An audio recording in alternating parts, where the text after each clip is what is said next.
Socrates did have a lot of fans, specifically people who really hated democracy. And so the people who really hated democracy were the children of the rich. Okay? These were aristocrats, born into the wealthiest, most noble, aristocratic families of Athens, who hated the fact that the normal people thought they were their equals. Okay?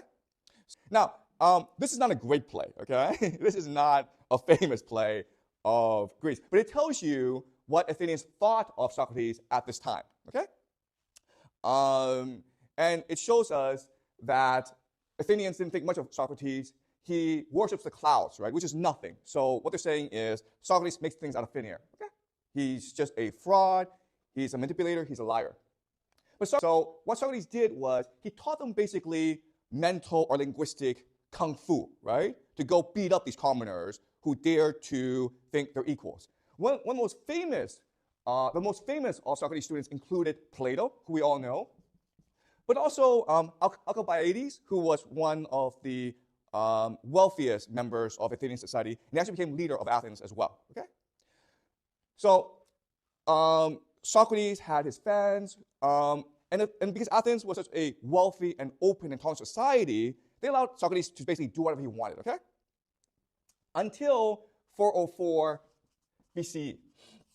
This was the year that Athens lost the Peloponnesian War to Sparta.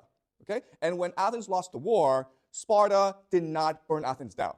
Sparta had the right to burn Athens down, but it did not. Okay, instead, Athens imposed a dictatorship called the 30 Tyrants.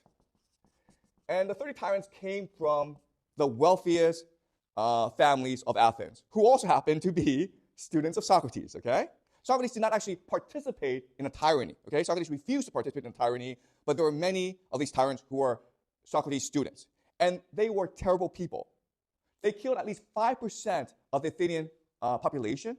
They stole a lot of wealth, and they were so terrible that ultimately the Athenian people revolted against them and reinstalled their democracy. Okay, so when the tyranny was overthrown,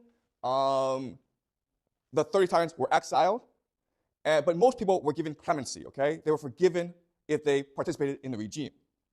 Then what happens next is very strange. In 399 BCE, Socrates is put on trial.